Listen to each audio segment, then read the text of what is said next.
morning crust. It's a great day to be a bread brother. Ugh, mornings are not my jam. Or jelly. Oh, come on. Stop loafing around. I just woke up feeling hollow inside. Psst, just grab one of the new Morning Uncrustables sandwiches, like Bright Eyed Berry or Up and Apple, filled with 12 grams of protein and tons of deliciousness. Crust, what are you eating? It's just granola, not even yogurt. No crust, no fuss. Uncrust your mornings.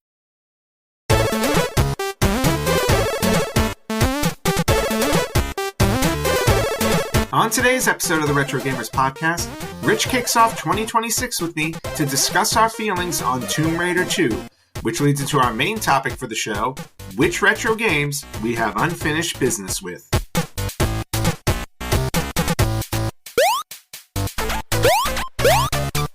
Hello everyone, and Happy New Year from the Retro Gamers Podcast. We're here at episode 427, the first episode of 2026.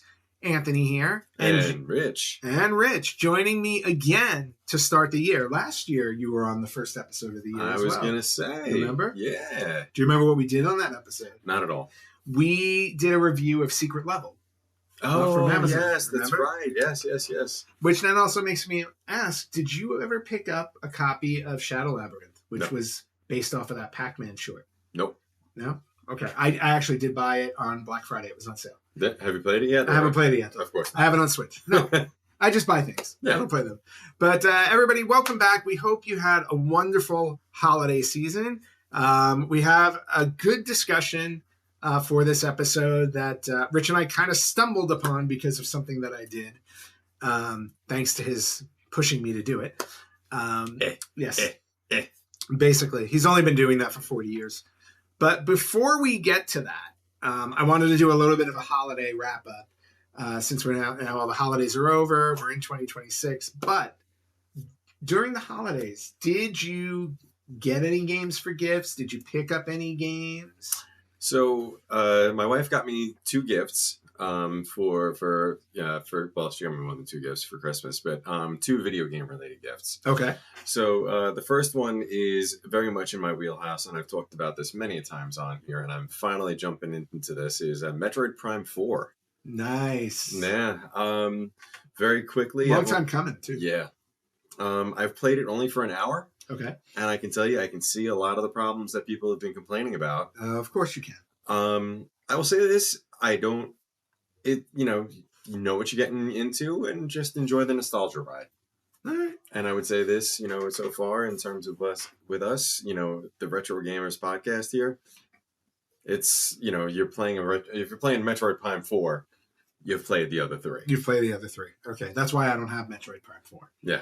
I've yet to play any of them. Oh, you need to. That I first know. one. I know, but the whole first-person shooter headache thing, it always played a factor in my gaming choices. Fair enough. I should give it a try though, because sometimes your brain change. They say your brain changes when you get older. It's kind of the equivalent of like how you can go on roller coasters when you're younger. And This is you and I. when you're older, so. Our brains don't change. No, that is true. They've been mushed the whole time. Yeah. So. The other one is video game related, but not a video game. So you know me with comics, and I love my CGC graded comics. Yes, you do. And I've been getting into some of the stuff that's not necessarily comic book, in the sense of your Spider-Man, your Superman, your X-Men, and whatnot. Of course. So I started collecting some of the old, for example, going with one of our topics coming up later on, Lara Croft's first appearance in comics. I had bought a while back. And so for Christmas, I got the Resident Evil comic that was given away with the very first Resident Evil game. Oh, wow. So I got that in a 9.4, I was very happy about getting that. That's really awesome. Yeah. So I didn't realize they gave a comic book away when you bought the first one. I'm pretty sure it must have been you had to get very much when the game first came out, which again, how many of us knew, this Resident Evil? And that cover didn't exactly sit there and scream, "Hey, pick me up." True. Well, and not only that, I'm assuming that if the comic book came out with the first launch of the Resident Evil one, you were also getting the long box version of Resident Evil. Yep. Which is even cooler. Yep. I am a long box fiend, by the way, for PlayStation 1. I want all the long box versions of games that came out. I don't even want to know how much a Resident Evil 1 long box would go for. No idea. You know what's funny? I saw one in a store a while ago, probably like 2 years ago. There was one sitting in the store. It was only like $20, but the box was like destroyed. Mangled. Yeah, it was really mangled. And I still was like, maybe I should grab it anyway, just to say I have it, and I did not. And I should have. $20. Especially for $20. I Yeah. totally missed out on that. So that's my very short list. How about you? Well, I didn't get that much really. Oh, you know. no. I did a lot of my shopping Black Friday, and I've done my recap on Black Friday. However, I always, as now it's becoming an annual tradition that I go to Canada for Boxing Day. Mm-hmm. And for those of you who don't know, obviously Boxing Day is a holiday in Canada. It takes place on December 26th. And the whole thing behind it is basically you are boxing up some of your gifts, bringing them back. It's like, oh, they made a whole holiday out of this thing. We're Why actually bringing gifts back, but they've turned it into a Black Friday event. So the whole weekend, they do Boxing Day weekend, Oh, cool. where it's basically like Black Friday sales. Huh. So since I'm up there, I'm like, I should try and take advantage of them Might as well. and pick up what I can. And I promised myself to be a little restrained this year. And so because I promised that to myself, I did the complete opposite. Of course. And I went nuts. I totally went nuts. First off, I did my annual trip to Hallmark to pick up some of the video game ornaments to add to my tree. Mm-hmm. I always go after Christmas because they're always half off. Right. I'm like, I can wait a year to put them on my tree. It's not the end of the world. So I picked up Supersonic Nice. from this year's collection. And you want to just Yep. I'll pass that over to you. I picked up, every year they're doing a Mario Kart character. So this year was Princess Peach. Nice. So I grabbed her, add her to my collection. I think I have Bowser and Mario. I may have missed Toad along the way. I'm not sure. And then I picked up Elephant Mario from Super Mario Wonder. It's a big, hefty box. too. Yeah, really. Yep. And It's then got some weight to it. Holy it cow. does. And then, surprisingly enough, the one that doesn't have much weight to it, but I'm happy to add to my collection because I have been buying all the console ones. I grabbed the Xbox 360, which plays the same tune that the Xbox does, which is Halo. Mm-hmm. So, But does it red ring of death on you? it really should, but it doesn't. Well, I mean, for the amount of torture that all of us had to go through with that damn red ring of death, really, Microsoft Hallmark should get this thing to red ring of death on us. It would be great if, in the middle of the Halo theme, it just stops and the red ring starts flashing. Oh god, but it only does it randomly. Yeah, Hallmark, pay attention. That's next year's ornament. Yes. Okay, that's it for the Christmas ornaments. Now for the games. So, all in all, I wound up picking up 14 games. Oh dear god. I wound up picking. Well, let me rephrase. One of the games was a gift. Okay. One of them was a gift. So I did get as a gift the Mortal Kombat Legacy Collection for PlayStation 5, which I really, really wanted. So I was very happy to get that. Definitely gonna. Yeah. Don't ignore the fact that it's disappearing. Yep. Where did it go? All right. And now the other 13 games, I did wind up buying. So No. Santa got you. What did Santa give me? All 14. The other 13. Oh, I'm sorry. games. Yes, that's right. Santa got them for me while I was shopping Yes. on Boxing Day weekend. Yes. He was whispering into your ear. Yes. So first one I got now, I just recently got a PSP. Mm. I only have one other game for PSP that I bought a few weeks ago. Yeah, who made you buy that? What, a PSP? No, the game.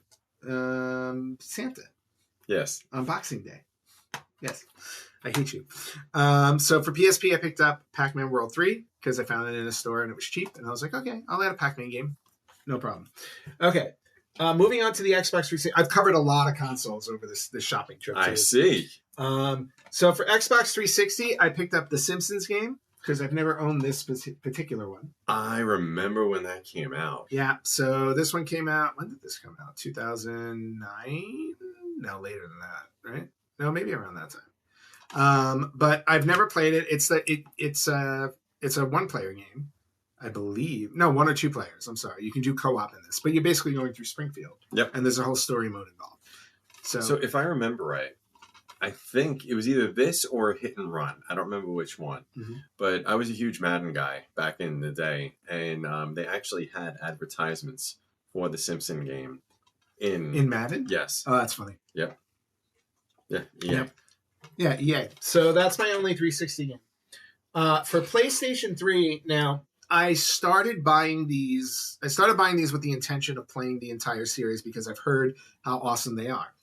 Then I found out literally today from a friend of mine that they've remastered some of these on the PS5. So I could have just gotten the remastered ones and played those. Yeah, but then you wouldn't have a But- physical copy here. I wouldn't have a physical copy. And on top of that, to this day, I have never played a PlayStation 3 game because I never owned a PlayStation 3 until I finally bought one from Game On like 3 years ago, 4 Okay. years ago. And then after I bought it, obviously it was the usual. I can't wait to hook this up. I can't wait to play it. And it's still sitting And there. now it's 4 years later. Now it is hooked up. And it is the first run of the PlayStation 3, so it's backwards compatible to the PlayStation 1. But have you played it yet? Have you played a game on it yet? No. Okay. No, I have not. But I have been building my library. So there's hope. There is hope. So, okay, and when again, I'm going to be on the first guest next year. Yeah. I'll forget clearly, but He'll ask. hopefully I'll ask. No, you know Really why you'll quickly. ask? Because next year I'll have another stack of games. And I'll be like, look, I have another PlayStation 3 game. And then you're like, have you played it? No. I will play PlayStation 3 this year. Okay? I don't know what game it'll be, but I'll play something. Even if it's like Monopoly, I will play something on my PlayStation. Listen, at some point when I'm up here again, I'll make sure that we. You'll sit make down sure I and play it. Okay. So I'm filling in this collection very, very quickly because these games aren't that expensive. So I picked up Assassin's Creed. Have you ever played Assassin's Creed? I did. I played and beat the first one. Okay. I never went back after it. Okay. Then I picked up Assassin's Creed 2, but lo and behold, when I found it in the store, it is a sealed copy What? of Assassin's Creed 2. What? So this will not be opened. I need to buy another copy. I will not open it. Yep, I can understand why. Any game I find now that's sealed, I will not open. By the way, the same store that I bought this from had a sealed copy of Spider-Man and the X-Men on Super Nintendo that almost wound up in my collection. I did not buy How it. much? It was only 60. Really? Yeah. Wow. He also had a sealed copy of Ocarina of Time, of Super Mario 64. I was sitting there drooling. Okay, so Assassin's Creed 1 and 2. Assassin's Creed 3, of course. Is 4 over there? No, I already have 4. Okay. But Assassin's Creed Rogue is here. So I'm almost done, I think, filling the Assassin's Creed collection. I have Black Flag also, I think, for PS3 4. or 4, maybe 4. I think there's one called Ezio's Story that I don't have for 3. Okay. So I only played the first one, so. Okay, I gotta go back and get that one. For PlayStation 2, now, I picked up Tomb Raider Legend. You can't have it. I actually already own it. Oh, okay, but I picked up Tomb Raider Legend since we've been talking a lot of Tomb Raider lately, and we're going to talk Tomb Raider in a few minutes. I've got the 360 version. He's got the 360 version. Well, I got the PS2 version. And then I was having a conversation actually on YouTube because a certain retro birthday came up last week, I believe. And I was talking to somebody on there who is a huge fan of the Phantasy Star series. And it made me curious enough. Now, I never played Phantasy Star at all. It was on Sega Master System, Sega Genesis, Mm-hmm. and then beyond.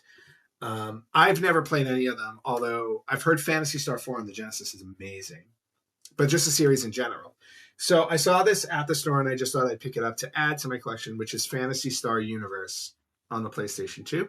Again, I don't know anything about the Phantasy Star series, but I'd like to start working on it at some point in time. So I just grabbed this for my collection. So I had friends of mine who were big into Phantasy Star. I never got into it. Yeah, for anybody out there who watches or listens, are big fans of Phantasy Star, send an email, reply to the video, throw some thoughts, how you feel about Phantasy Star, what you think. I'm all ears. Okay, I talked a little bit earlier about long box PlayStation games. Ooh. I found a long box copy. This is not one to write home about, but it's the ESPN 2 Extreme Games Wasn't that a launch game? on PlayStation 1, and I believe, yes, this was a launch game. Oh wow. So I'm adding a launch game to my collection. It doesn't have the little foam thingy, Yep. but still, it's got, obviously the instruction booklet. It's got the case. Nice condition. Yeah, it's in really nice condition. I'm just very happy that I got to add that. This brings back memories of the Sega Saturn. Yes, the Saturn games had the same type of Yep. cases. And then moving on to Nintendo. Just adding to my Wii U collection, Super Mario Maker, which I've never owned. Really? No, I've never played Super Mario Maker. It's fun. Yeah, I heard it's really fun. I remember everybody talking about like how great it was. Like you made your own boards and put them up online and stuff like that. So I've missed out on that completely. But I heard the base game in it. It's fun. Is really fun. Yeah. So I want to give that a go. So I grabbed this. Again, nothing monumental, not worth a ton, not worth like a ton of money. Told you I think I'm going to ask my wife for my birthday this year. I want a Wii U. Want a Wii U? Well, mainly because I got all my Wii games and GameCube games, and you can't play them now because nothing has. I always forget, is it component or composite cables? Composite.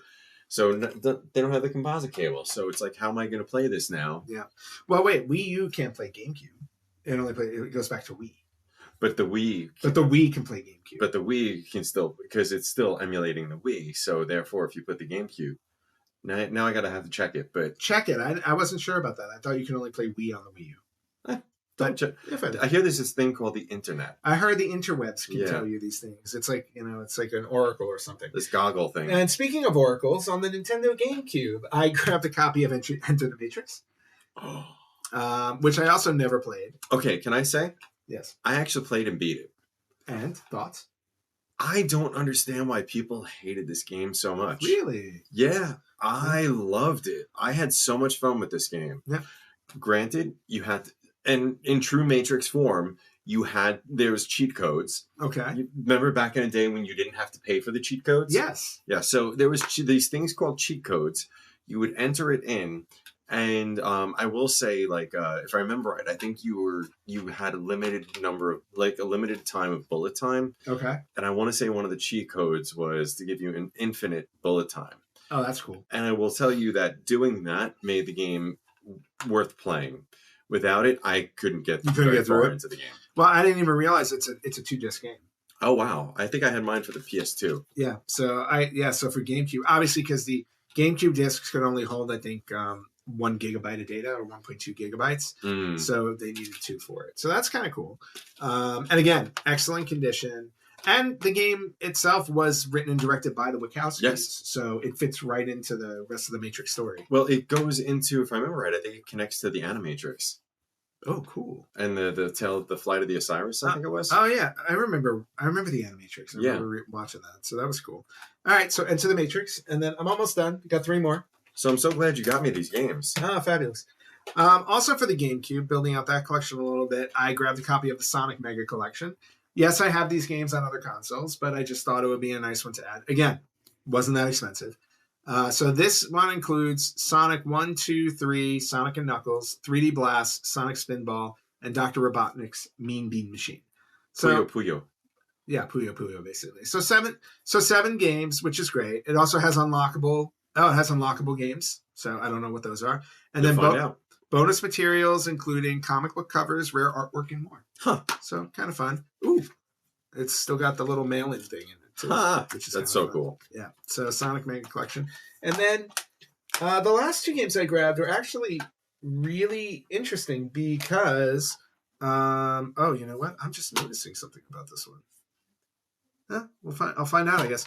I was in a bookstore. I was in a used bookstore, and in said used bookstore, there was this little glass case in the front, and it had video games in it. I'm like, what are these doing in a used bookstore? So I went there and I looked at them, and there were a few of them. Some of the games I showed you already were actually some of the ones I bought there. I bought like 6 or 7 games alone in this bookstore.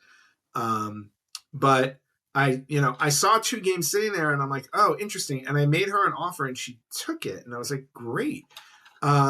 So I grabbed a copy of Star Fox Adventures for GameCube. I think I noticed what you just noticed. And I just noticed on it, which I didn't realize before, it says on the front here, demodisclabel.com. Now, I don't know if that means this is a demo version of the game or if the cover was just made by this, because it says demodisclabel.com. It doesn't say demo. Right. It doesn't just say demo. So this and the disc itself doesn't say demo. Demo disc. So I think it's the full game, and it's not the original.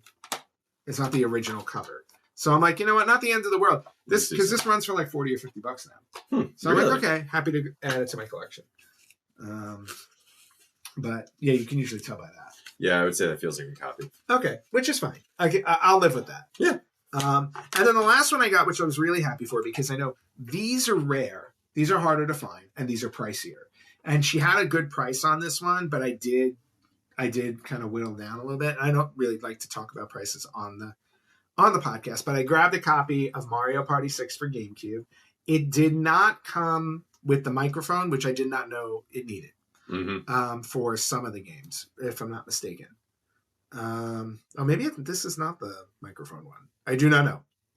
But I didn't want to pass it up because I saw it sitting there. The price was actually decent for it, so I grabbed it while I could.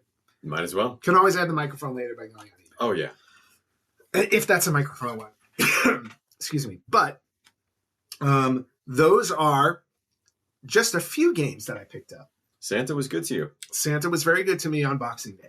Yes, he was. It was really, really good. So, yeah. So I got another 14 games added to my collection. More when you think about when you add the Sonic collection, the Mortal Kombat Legacy collection. There's actually a ton of games there. So I definitely have my hands full with that, on top of all the other games I haven't had a chance to play. But that is my holiday recap. I think you had a better one than I did in terms of volume. Yes, in terms of volume. In terms of quality, Wait, what? Oh, my goodness. I left out the game Santa brought me. What else did Santa bring you?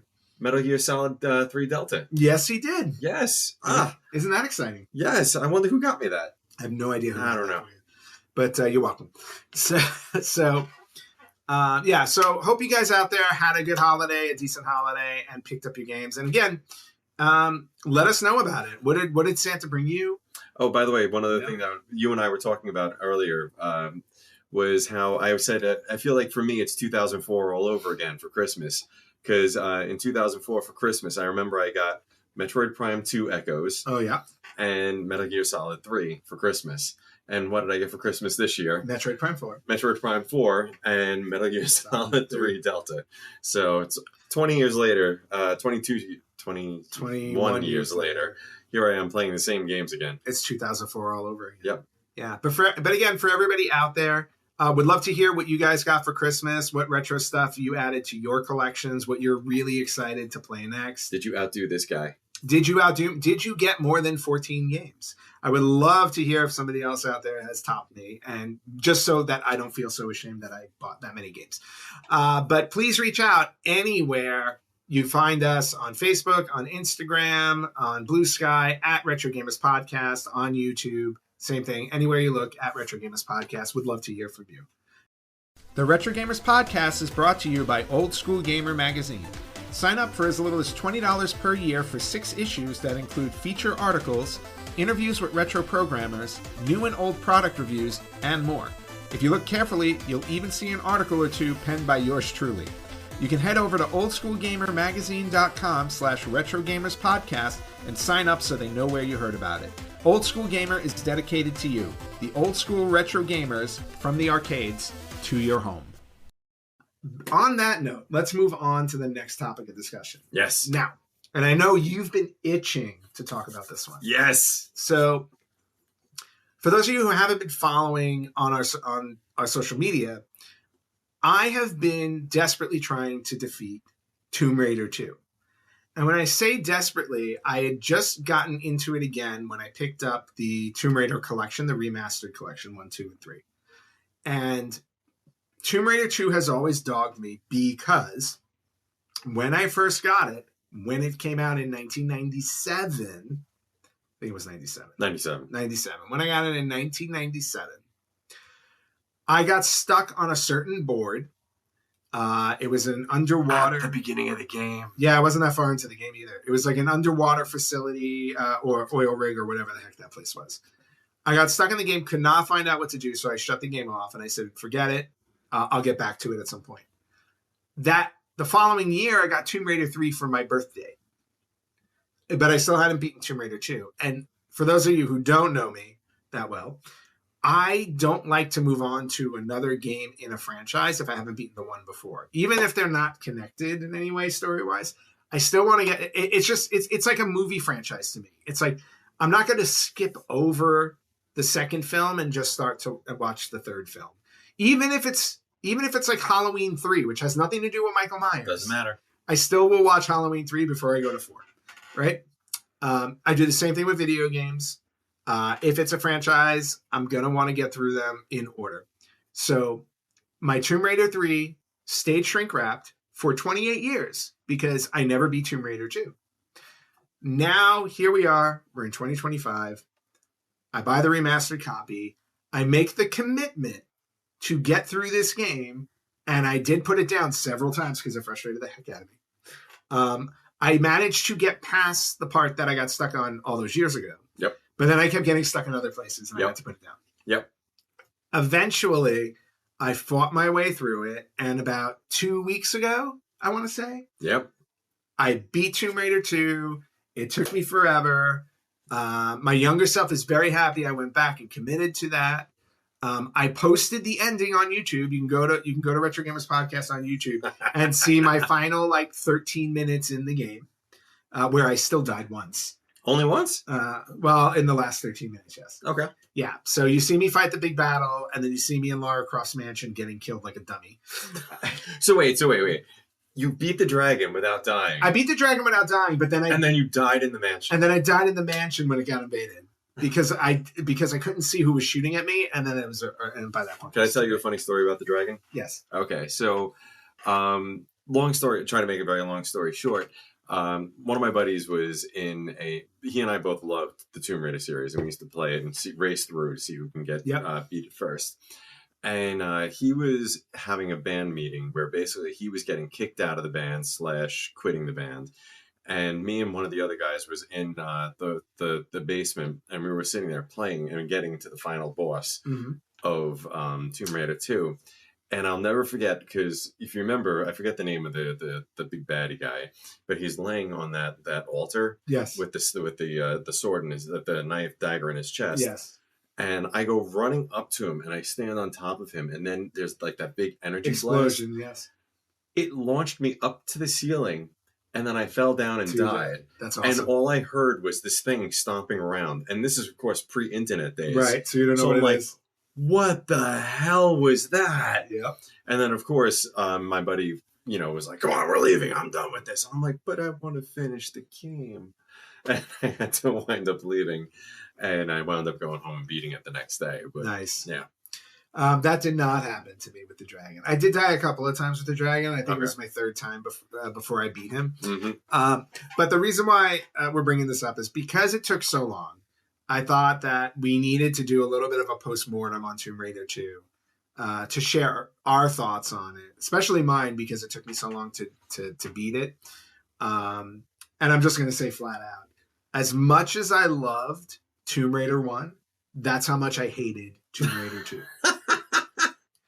Tell me how you really feel. No, I mean, Tomb Raider 1 for me, granted, it was the first one in the franchise, so it was obviously the first games are always trying to find their footing. But even the first one was challenging. And there was a magic with that first one. Yeah. And there was a magic. There was a magic with that one because it was challenging, but it was beatable. You were able to figure things out. It wasn't flat out impossible. Tomb Raider 2, I feel like, they wanted to obviously up the difficulty level with it, and they want obviously make the story more interesting. It's the way you do. It's the way you do it with a film franchise, right? You always go bigger, right? So they wanted to go bigger. They wanted to go more challenging. But there are so many moments in that game where I don't understand how you're supposed to figure out certain things without help. And that's the thing that drove me nuts. I literally was playing through this, even in the remastered one, where they obviously in the remaster, they recolored everything. Mm-hmm. It's brighter. There are certain things in that game where if you flip between, because you can choose whether to play the original version or the remastered. Yep. Where you can change it back to the original, and you can see how dark the original one was.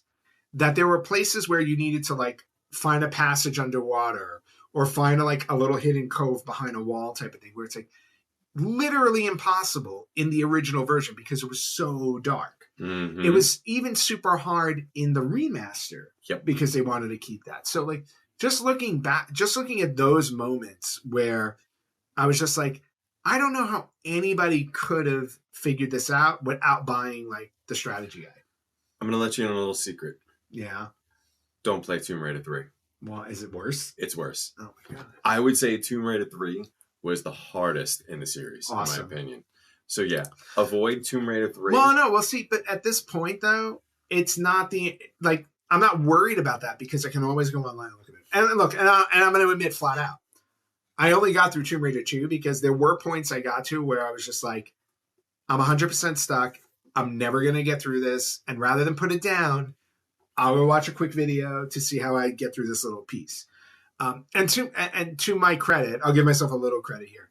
I was always on the right path to what I needed to do next before I looked it up. Mhm. I wasn't like completely off in somewhere else where it's like, oh, I had to backtrack all over the place. Like I was literally moving forward, but I just got stuck on like a little thing. You couldn't find the one spot where you needed to stand so you can see the pathway where to go. Exactly. Like those types of things where like that happened.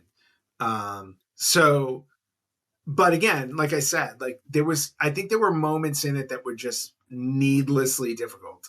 Another example, and not all of them were always puzzle related. Like there was one specific level where I remember you were walking down a hallway and you run up these stairs and there's a glass window at the end of the stairs. But as you get halfway up the hallway, 4 guys show up behind you that are shooting at you, and it's a very closed corridor.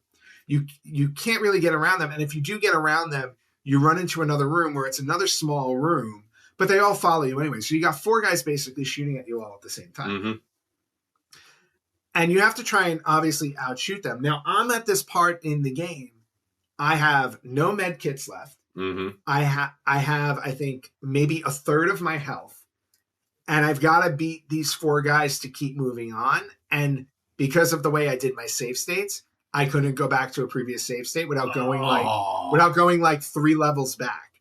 So I must have replayed that 40 times because I had to do it exactly where it was like I needed to activate them to show up, run around the corner quick enough so they're not hitting me while shooting them, and then running around in a circle, coming back around, shooting them, doing that drop and turn, that tuck and roll thing that she does really quickly to make sure I'm still shooting at them, and then running down a staircase and going around a corner and waiting for them to show up to shoot them again. And just keep doing that.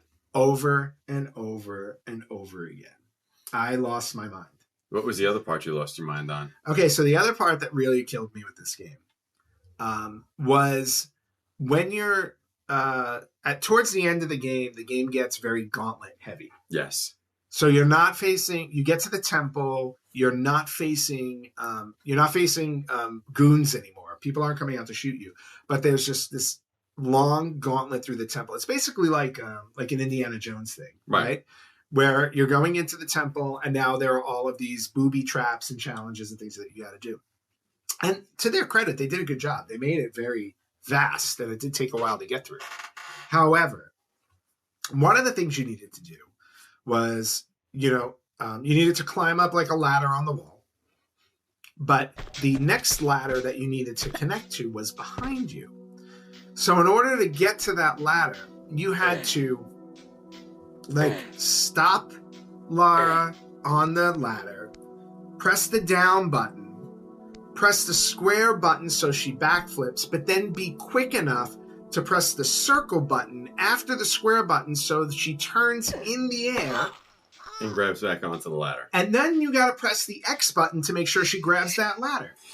So I'm going to steal your Switch controller here. Hold on. Yep. Impossible.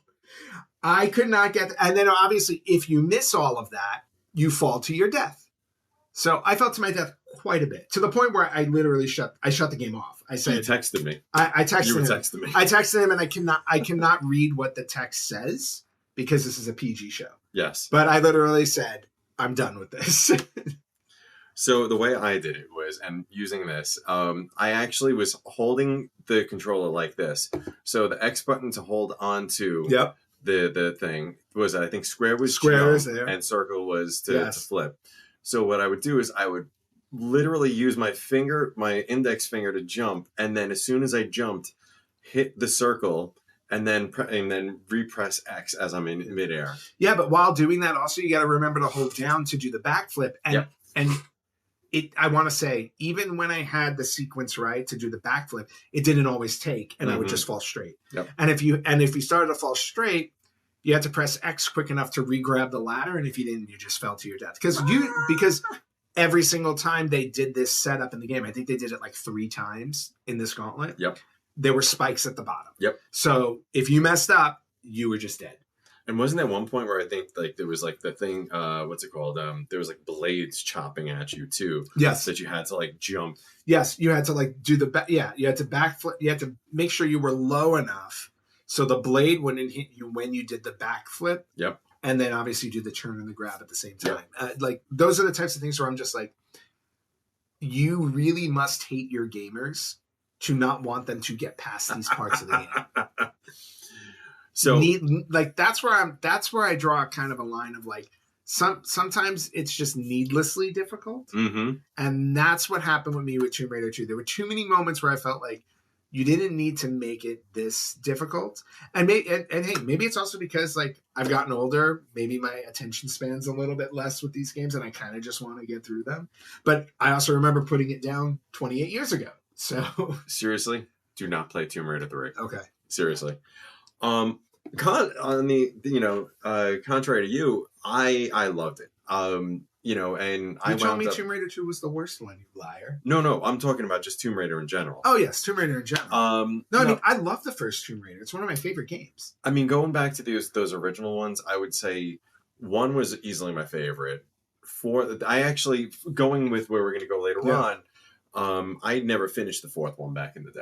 Okay. And I was so looking forward to when 4, 5, and 6 came out because I was like, I am going to finally finish 4 because I never could I got stuck in like almost, I think it was like 2/3 of the way through the game and I just could not progress.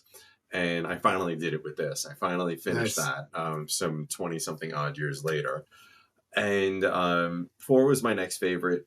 Then I would say 2, then 3, and then Chronicles. Well, yeah, those of us in the Tomb Raider, well, we know about Chronicles. Mm-hmm. But no, I would say 2.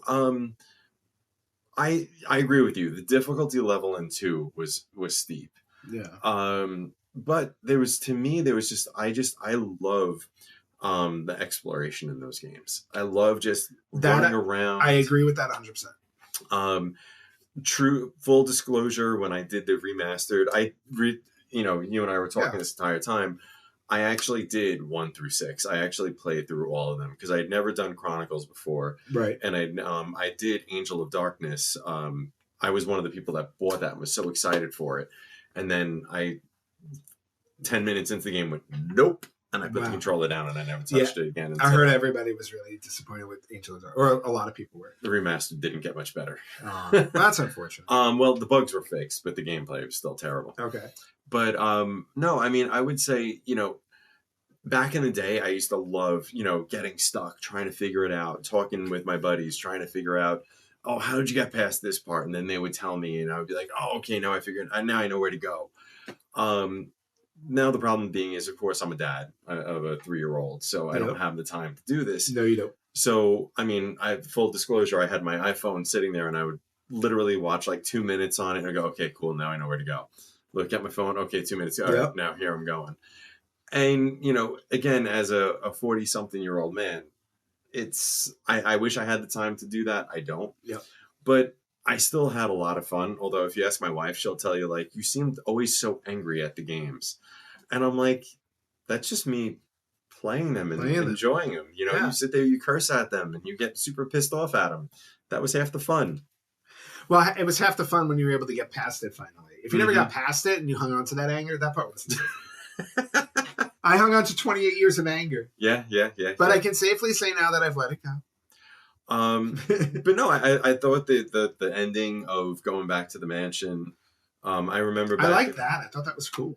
I love at the end she picks up the shotgun and she's like, "Don't you think you've seen enough?" And then she fires the shotgun. Yeah, right before she goes into the shower. Yeah, that was great. No, there was like a lot of things like that I thought was really cool. The dragon, I remember like especially being younger. I mean, obviously now I knew what was coming, but being younger, like running into this room going like, what the hell am I going to be going up against here? Yeah. Well, even playing it now, like when I got to that point, I was like, okay, that's a really cool moment in a game. Yep. Especially a game that's almost 30 years old. But even playing it now, I was like, that's a cool final boss for a game like that. So you felt the build-up. Yes. And, especially for storyline-wise, I felt like this one had a better storyline than the first one. I'll agree with that. Yeah. Like I thought the through line was really, really good. Again, like my biggest gripe, the biggest gripe I have is just I thought the difficulty was too severe. Yes. So that's all. But that was enough to make me not like the game. Mm-hmm. I was like, if there was and again, these days, like if this game would have come out today as a new game, they probably would give you like, easy, normal, hard. Yeah. So you can figure, and maybe that would be, a thing. But Lara would have a sidekick telling you where to go. Yes, exactly. Lara would have like her version of Link's Fairy. I was going to say, like, hey, listen. Exactly. Just telling you what to do. But needless to say, it was incredibly frustrating. No, I will never play that game again. Yes, I am happy I beat it. Will I go on to Tomb Raider 3 at some point? Yes. Will it be the next game I play? No. I need a Tomb Raider break. I will tell you one of the things with Tomb Raider 3 that drove me nuts back on when I played it on the PlayStation 1. So you remember the little save crystals? Yes. So they didn't have save crystals actually just in designated spots in the sense of, you got to this point and cool, you get a save crystal. So to save, you had to find the save crystals and decide when you wanted to save. Oh, interesting. But they had a limited number of them. And I'm like, that was just brutal. And like, I remember even saying to my wife after I finished it, I'm like, I don't know how I finished this back in the day. No. And I did it. I couldn't tell you how. I felt that way about Tomb Raider 1 when I got through it. It's like considering like, you had to do so much before you got to a save. Like Tomb Raider 2, I can tell you right now, I think I saved it about 240 times. And I'm not kidding. Like 240 saves. I think that's where I was at. Yeah, somewhere around 240 saves. Yeah. Because before every big jump, stop, save, Yep. just in case I fall. Yep. Don't want to go through everything else I did before that. Can I tell you how many times I thought I was saving and I accidentally Loaded the game. And I did was the same thing. so pissed. Oh my God. I did that quite a few times and I'm like, now I got to do that all over again. Mm-hmm. So, yep. But Tomb Raider 2 is done. It's in the books. I'm very happy I went back and finished it, even if I didn't enjoy the experience overall. The other thing, if I can also say, is Aspyr, the developer who did the remaster collection. Aspyr? It might be Aspyr. Aspyr. I really I have to say, man, they did you want to talk about a phenomenal job. They really did do a good job. Holy cow. Doing the graphics and whatnot. That same buddy and I, he's not as much into video games anymore like I am. Mm-hmm. But I would send him screenshots and he would just be like, that's what they did with it. And I'm like, yeah, that's what, and he was like, wow, he's like, I might even need to pick that up and play it. Well, I mean, just doing the simple swipe in the game. Like I'm saying, like if you wanted to switch between the two, all you got to do is press the option button on your PlayStation controller. And it goes from the original look to the current look. Yep. To the remaster look. And it's just, it's amazing what they did with that. So I get, excellent work on their part. Yeah.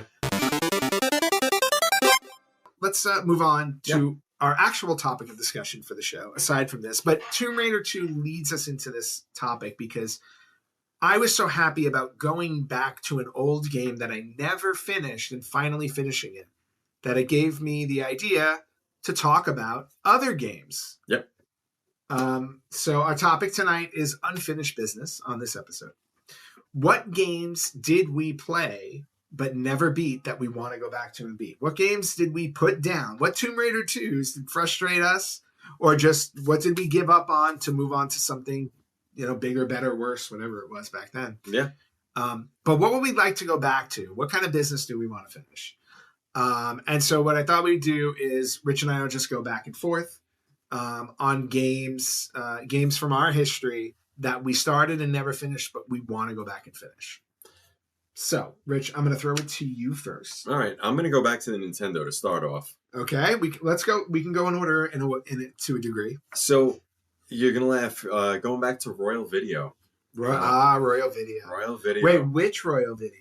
The one on Coil. Coil and you. Yep. Okay, not the one on was it 27th or 28th Street? I think it was 28th Street. 28th Street, I think. Mm-hmm. Between 27th and 28th, whatever. Yeah. So I wound up, I remember I rented, do you remember Faxanadu? Yes, I do. I remember I rented that and I was like, wow, this game is amazing. Like, I remember playing it and just thinking the gameplay of it, the world that it was building, and especially it was in that post, like around that same time, if I remember right, of Zelda 2. And I remember feeling like, and again, I haven't played it probably since like the late 80s, and I've thought about wanting to go back and replay this. I remember thinking like the difficulty level of it didn't feel as difficult as Zelda 2 did. Okay. And Zelda 2 was difficult. Oh God. And with this, I just remember the adventure of it, and just even the graphics for its time were pretty cool. Mm-hmm. So for me, I would say that would be my first one that I would love to go back and sit down at some point and do. All right. Faxanadu is one of those games that I knew of but never played.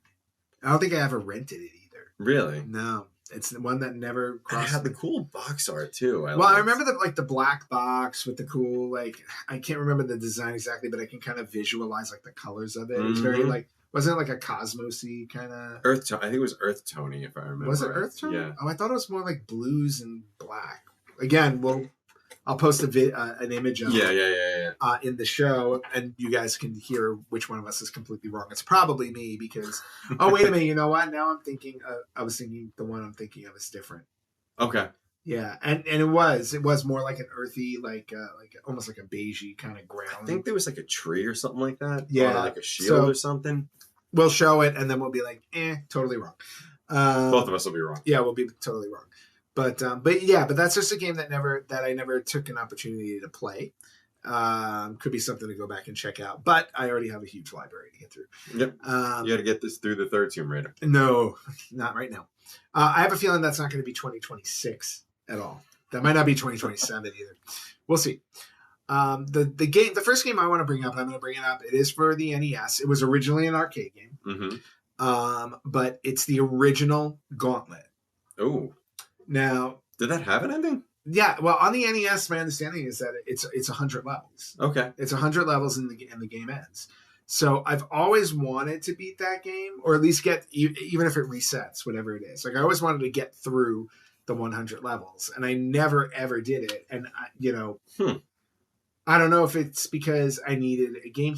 I'm pretty sure you were limited in terms of, like, the number of continues you can get, because that's what those games did. Yeah. All the time. So obviously with advents like the Game Genie and stuff like that, you can get through them. And again, I'm not saying that I want to beat it in the original format it was intended to be beaten. Like, in other words, like, beat it within like the 3 continues or whatever, because let's face it, we just talked about it. Don't have the time to do that. Nope. But I would like to sit down one day and just play through that game. Mm-hmm. Just to say I've gone through all 100 levels and completed them. Yeah. And I was always in the minority, I think, when I played that game. I always loved playing as the elf. He was the weakest character, but the fastest. Mm. But what I would do, my strategy was always like, run through the board as quickly as I can so that the enemies don't hit me. Mm-hmm. And I always got the furthest with the elf than I did with any other character. I think the only other second character that I did decently with was the wizard. I was going to say, I remember always using the wizard. Yeah, because the wizard, when you did the magic, he like destroyed everything on the board. Yeah. He covered the whole board. But the elf was always the fastest, so I would always somehow maneuver my way through a lot of levels. And I think and honestly, like, I have a ways to go. I think the most I've ever gotten through in Gauntlet was maybe somewhere in the 20s. I think I was at the teens. Yeah, I think somewhere in the low to mid 20s I got to in that game. But Gauntlet's one, like, and that's also the type of game where I can always pick it up at random times, and I still have fun playing it, even though I can't get through that far in it without a cheat code. It's 2-player, right? Yeah. Let's do it one. Next time I come by for, just hanging out and gaming, we can record it. We're going to Gauntlet? Yeah, we're going to go on it. Gauntlet. Yeah, and you know what? With my Polymega, which is great, the Polymega, I don't know if it has it with all games, but like you can just, it has codes already in it, so you can just turn on certain codes. Let's do it. And let's just do it. All right. I think we have a plan. I like this. We'll see how bad we do. Yep. All right. So that one's mine. All right. What is the second game that you have on your list? So the second one, I don't know, you might be like, what? Or even some of the viewers here, but I've tried a couple of times and I've never finished it, is Final Fantasy 3 or 6, depending on how you look at it. Right. Everybody always talks about how amazing of a story it is. Yep. And I think I've barely scratched the surface of the game. And it's just, I've never gotten super far into it. And I've always wanted to beat it. And I just never, I know that's another one that's going to take me a long, long time to do. Final Fantasies are commitments. Yeah. They're real commitments. Like I remember when I sat down with Chrono Trigger, probably about 15 years ago. And I was like, no, I'm sitting down and I'm doing this. Yep. And I think it was right after that. I was like, all right, I'm finally going to sit down. I'm going to do Final Fantasy 3. And again, I got to a certain point. I think I died and I was like, all right, nope. Yeah. I'm done. Well, I always find doing those types of games back to back can wear you out. Yeah. So if you would have spaced it with something else in between, maybe you would have gotten through Final Fantasy. Tomb Raider 4. Yes, exactly.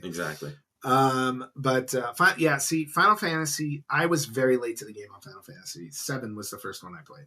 Same for me. Yeah, I never played 1 through 6. But everybody raves over 3/6, whichever way you want to call it. So, the story is supposed to be amazing. Yeah, so it's definitely on my list of games to play. But actually, going back and playing all the Final Fantasies, I would love to do that one day. Just do a run through. Mm-hmm. Again, not back to back. Space them, but still get through them all. But that's a good one to go back to. But they would need to do it like similar to what Dragon Quest just did with the 2.5D. Oh, yes. I would love to see a Final Fantasy 1 and 2, 2.5D. Really. Yeah, that would be cool. Yeah. That'd be really cool. And who knows, right? You never know when they're going to make those. Okay, so the next one on my list is a little bit of a cheat. Uh-oh. Because it's a game I actually have beaten. But the unfinished business I have with it is I haven't gotten the perfect score on it. Okay. And I'm talking about Super Mario 64 on the Nintendo 64. Okay. Now, absolutely amazing game. Completely revolutionized the industry when it first came out, in my opinion. It was like the first really smooth 3D polygon played game that you can get at the time. PlayStation at that point had already been out, but if you remember, like your Tomb Raiders and stuff like that, and your Resident Evil controls, tank controls to carry them. But when you played as Mario with that joystick, it was smooth. And it came running around very, very smooth. So, like I said, very revolutionary. And I devoured that game. Absolutely loved that game. But it was when I found out afterwards that if you got all 120 stars in the game, you would unlock Yoshi. Really? Yoshi is hiding on the roof of the castle. And when you get all 120 stars, a cannon opens up. A cannon opens up outside the castle, and you jump in and you shoot up to the roof, and Yoshi's there. I've always wanted to uncover Yoshi, or uncover the cannon to get to Yoshi. To this day, I still have my original cartridge. It still has my game save on there, so the battery is still holding up. Well, I haven't checked it in a year or two. But last time I checked, it was still holding up. I'm at 104 stars, so I'm 16 stars away. And every so often, I go back to the game to try and get those other 16. And every so often, I'm like, why can't I get these 16? I don't know why I can't get them. But I want to go back and get Yoshi. It's just something I need to do it. And at some point, and again, I may be making my list of games to play for 2026 right now in this episode by talking about this unfinished business stuff. I think you should. But Super Mario 64, just to get those other 16 stars is going to be a high one on my unfinished business list for sure. So I'm going to go skip over a generation here. Okay. And going to go, well, actually, no, not really. I guess maybe sidestep PlayStation. No, that's just they were the same Same generation. generation. Yeah, exactly. I'm thinking Dreamcast. Yeah, Um, Dreamcast was a was little next. So, do you remember a game called Project Overkill? bit. Yes, I do. I loved that game Really? so much. Oh my god! You want to talk like? Remember, I'm a huge Aliens fan, and it had very much like this Aliens Yes. type of vibe. It was isometric. You were these, I guess, mercenaries. Forgive me, guys.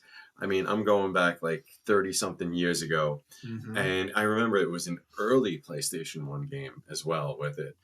And the soundtrack, I love me some heavy metal, and there was some really great metal songs on there. I actually remember putting it into the CD-ROM on my computer and ripping the songs off of it. Oh, nice. Doing that and putting those onto like my little cassette tapes or burned onto other CDs for whatever.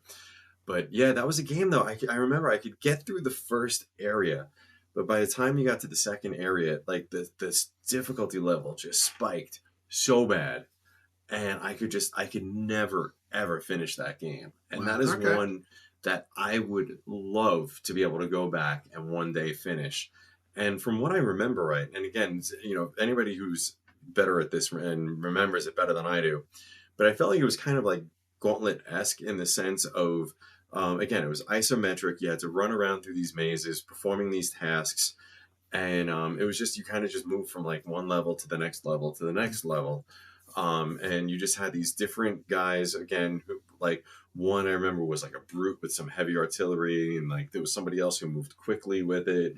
And I don't know how many levels there ever were because, like I said, I only got up to the second area, and I might be even saying it wrong, but I remember just really just enjoying the ever daylights out of that game. And that was actually one of the games that made me want to buy a PlayStation. Oh, wow. Okay. Yeah. When I saw that game, it reminded me a little bit of Smash TV, Super Smash TV. Yep. It gave me that vibe where it's like because you could pick up different weapons, Yeah. and everything like that. The only difference was obviously not only that it was on the PlayStation, but it was the isometric view instead of like the Top-down. top-down view. But that's exactly what I was like. Oh, I was like, this is kind of like a Smash TV sequel. If there ever was a Smash TV. There sequel. was. Yeah. Total Carnage. That's right. Total Carnage was the sequel. So, all right, Project Overkill. That's an interesting choice. That's not one I would have not heard before, like you brought up. So very cool. I also have one for the PlayStation. Ooh. And it's a big one. Oh. After Final Fantasy VII, after playing through Final Fantasy VII, I was completely in love with the Final Fantasy series, and I thought they were all going to be that amazing. So naturally, when Final Fantasy VIII came out, I bought it day one. I'm like, okay, Final Fantasy VII was one of the reasons why I bought a PlayStation. It was that and Resident Evil. That's why I bought a PlayStation. Because I was fully in the N64 camp before I got a PlayStation. But then those two games changed my mind. Now, I picked up Final Fantasy VIII. I jumped right into it. Really, I was really enjoying the game. But I got to a point, and I think it was right after Disc 3. I think it was like somewhere in the beginning of Disc 4.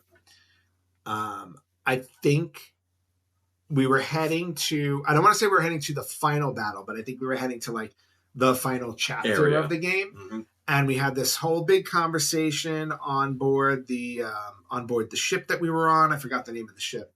Because in that game, you were actually able to fly the ship around. Mm-hmm.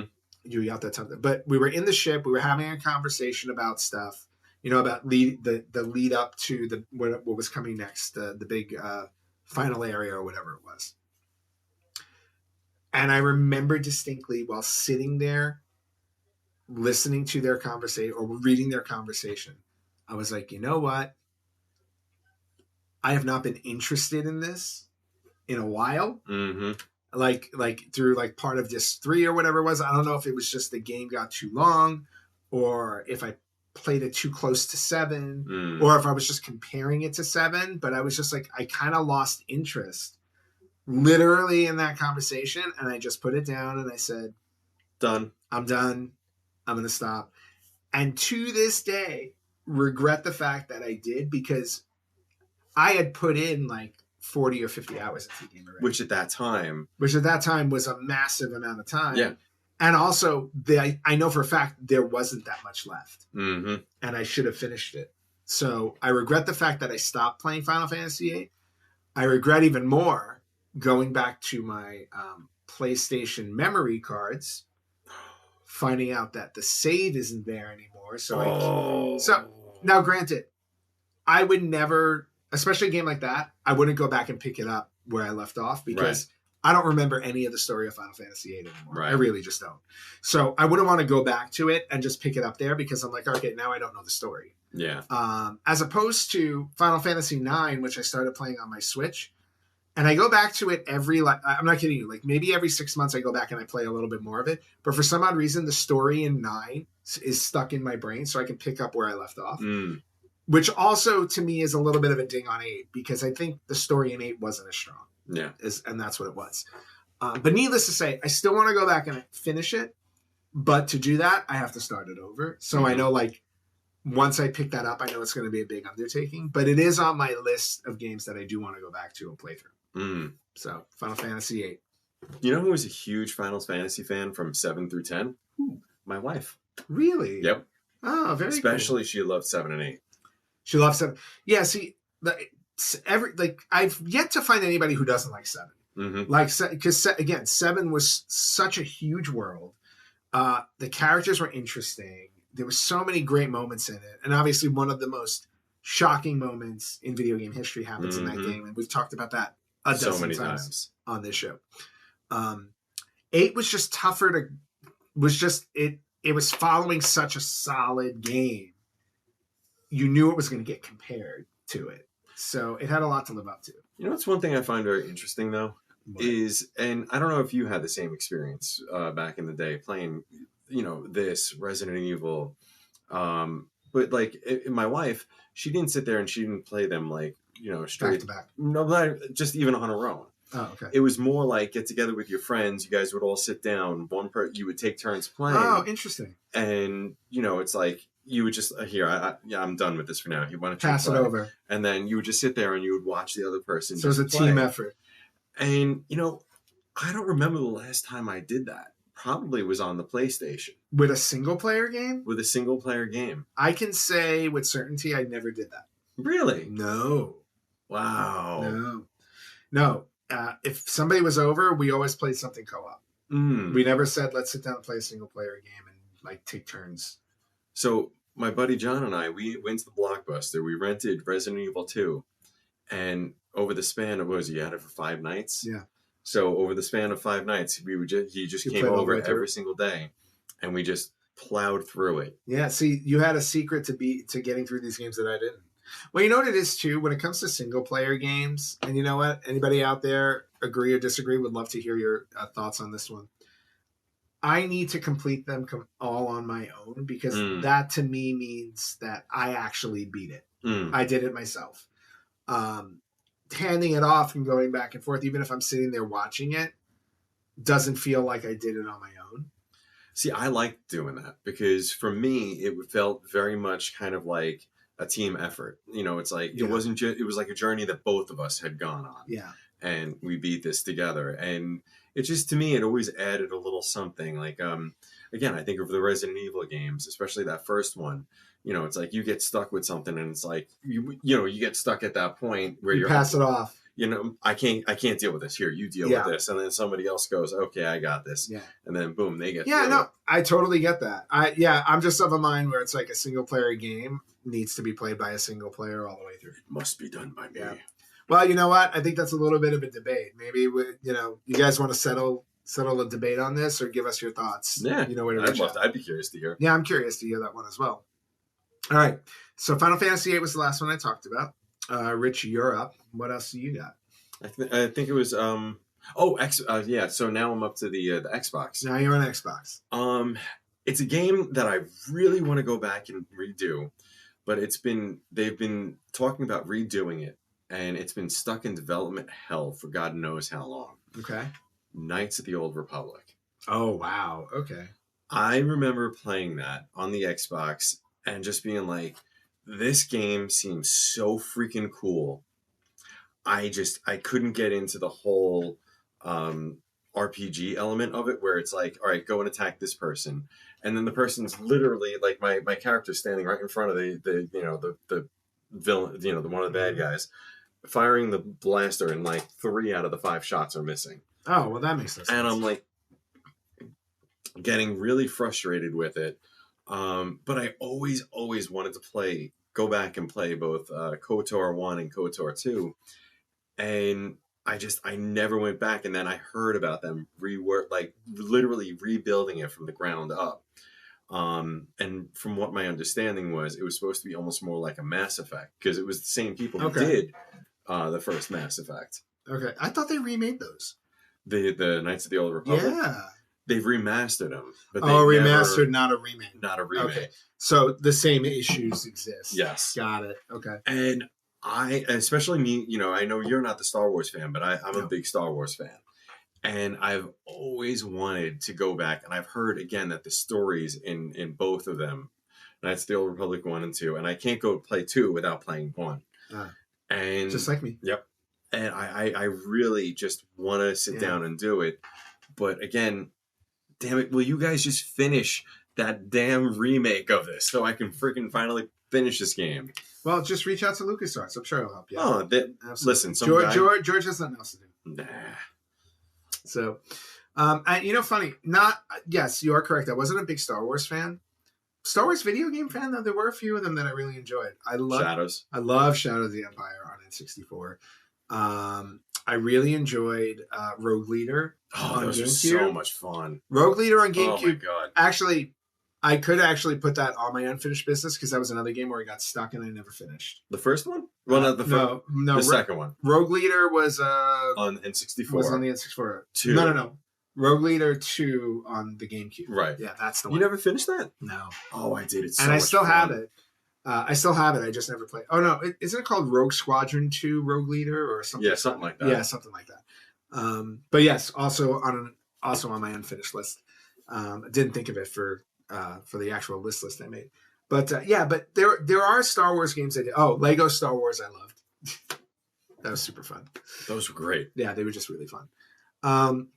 Getting back to unfinished, I did not put an Xbox game on my list. Okay. But I did put a game from the Sega Dreamcast, and this one was a little bit of a surprise for me because I could not finish it. Resident Evil 3 Nemesis, which I played on the Dreamcast, not on the PlayStation. I remember, well, first of all, Nemesis in that game was always like dogging you, so it was always hard to get through.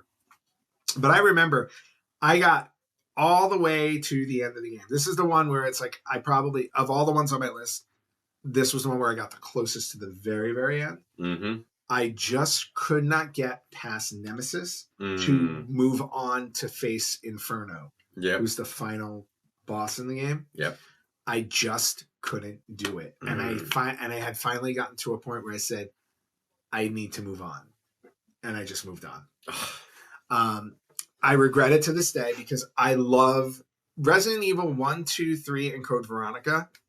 Amazing. By the way, I can't wait for Code Veronica's remake. Yes. Cannot wait for that too. Oh. But those 4 Resident Evil games to me, and I will also say, those are the only 4 Resident Evil games I have played. When they switched to Resident Evil 4 and they changed the format of the game, I just checked out. And I will say this, I checked out in the sense of I just never played it. Because once I learned it wasn't the survival horror style that I love, like I am such a big survival horror style kind of player. When they made it a more action-oriented game, I just stepped away. Now, I know they've gone back to the survival horror aspect of it. 7, I think you would actually like Biohazard. And I have 7. In fact, I have the VR version. I was going to say you should really do the VR. I have the VR version. By the way, was it Star Wars Battlefront 2 or something like that on PlayStation 4? Also, I have the VR version of that. Yeah. You would love that. Oh my god. You would love that on VR. But like Resident Evil, so of the first 4 Resident Evil games, Nemesis is the only one I haven't beat. Code Veronica might be my favorite. Between that and 2, I go back and forth. So full disclosure, I never beat 3 on its initial release. I only ever beat 3 On the on the remake? remakes. Nice. That's it. I own the remakes and never played them. I just haven't gotten to them. So the remakes, I think my favorite part about the remakes is modding them. So like when Mr. X, did you do Thomas the Tank Engine? oh my god, yes. Of course. Nothing beats when you have like all this, and especially my buddy who did it. He didn't tell us that he switched it to Thomas the Nice. Tank Engine, and then the next thing we knew, Here it Thomas comes. just comes crashing through. And then in 3, he changed Nemesis to Shrek. Oh, that's awesome. What the hell? That is awesome. So yeah, that was good. Oh man! All right, Rich. We're nearing the. I think we're nearing the end of our list. This is Yes. our last picks each, Yep. and we both got them on PlayStation 2. Yes. All right. So, what is your last unfinished game that you want to go back to? So I'm actually going back to the kind of tying it back to the Tomb Raider a little bit here. Okay. So if you recall, they released Soul Reaver 1 and 2 Yes. remastered. Yep. So I had tried Soul Reaver, Okay. barely played it, and I was like, no, this wasn't for me. And I recently bought the collection, beat 1, but I had played, for whatever reason, I had gone directly from Soul Reaver. I had played Blood Omen, Legacy of Kain on the Mhm. PlayStation 1, loved it. Wasn't crazy about Soul Reaver 1 and 2, but then for whatever reason, somebody lent me, Legacy of Kain Defiance. Okay. And I remember I played through, like, again, 2/3 of the game, and the game glitched on me. Oh. And I couldn't get past this one point in the game. And especially now that recently, this past year, I redid Legacy of Kain, Yeah. Blood Omen. I did Soul Reaver Part 1. I'm going to be similar to what you were just saying. I decided after 1, I needed to take a little bit of Take a break. Mm-hmm. So I'm going to go play 2. But then after 2, I really want to go back and redo Defiance. Because I remember absolutely loving Defiance. I loved the story. I loved the fact of Kain and Raziel working Mhm. together, so to speak. And I remember some of the controls in the game. It just felt so much smoother Mm. than a lot of the other stuff. So, and I saw it's on the PlayStation Store. So Oh, nice. I've totally, Okay. even though, I could easily go and buy a physical copy of it. I know you and I have a little differing opinion on this, but Yep. I don't mind for something like that to get, again, just so I can have the go playing through HDMI. Yeah. Being able to do it that way. Yeah. Well, no, for certain games when it's easier, like I can understand it. I do have my affinity to physical though. I do want like a physical copy of stuff. So whoever's out there who made Marvel Cosmic Invasion, please make a physical copy so I can buy it. I do not want to buy a digital copy of Cosmic Invasion. Me too. But okay. So that's your last one. That was my last one. Last one. Okay. So my last one comes from a series where I did the same thing with this series that I did with Tomb Raider, where I played the second one. I got stuck in the second one, and I never moved on to the rest of the franchise. The funny thing about this one, though, is that this actually, I guess, wasn't the second one in the series. It was the 1.5 version in the series. I'm talking about Kingdom Hearts. Kingdom Hearts, I absolutely loved the first Kingdom Hearts game. I thought it was brilliant. And honestly, I really thought, like, what a coup Disney and Square made by coming together and just make this. I was like, okay, this is just really, really brilliant. And obviously it did really well because it broke the entire franchise. And to this day, they're working on a new one now. Really? My understanding is they're working on a new one now. But me being me, I wanted to play them play them in order. I played through Kingdom Hearts 1. I moved on to Kingdom Hearts Chain of Memories, which is kind of 1.5. Mm-hmm. And I said, I want to finish 1.5. Is this the card one? Yes. Okay. And I said, I want to beat 1.5 before I move on to Kingdom Hearts 2. I got to the battle. I think I got to the battle with Cloud. Could not do it. Done. Put it down. I was like, no, actually, and this time I had said, I put it down.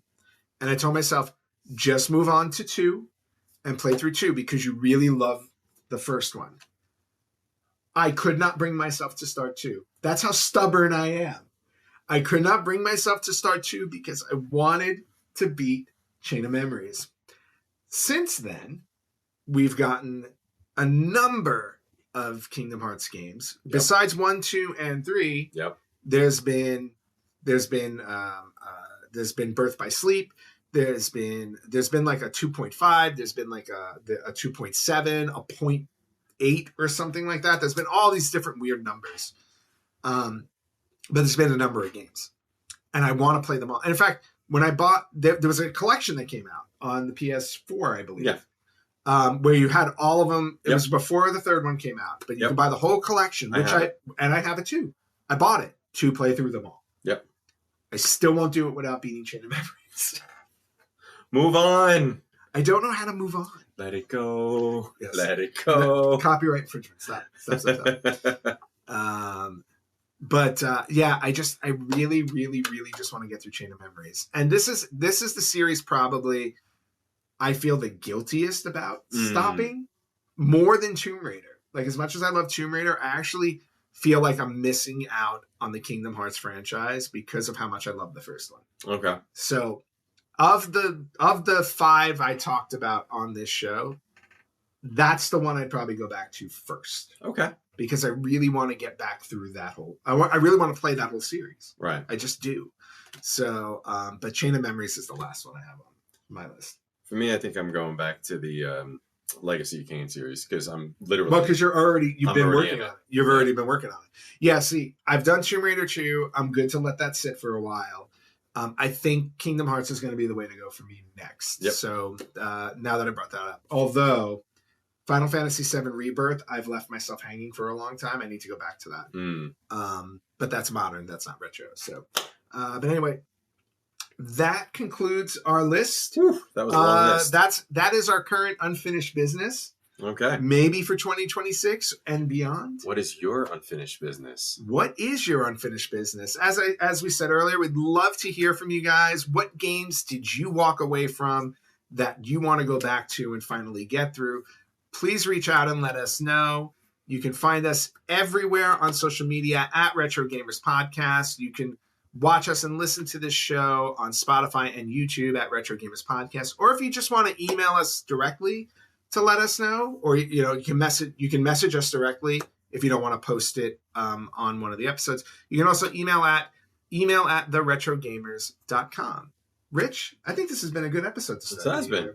And you know what? I think we'll have to, whenever you come back on the show this year, we're going to have to check in on our unfinished business and see what we've gotten done. Works for me. Sounds good? Yeah. All right. Awesome. Well, thank you for being on the show. I love being here. Thank you. I love having you here. And for everybody else out there, we will catch you next time on the Retro Gamers Podcast.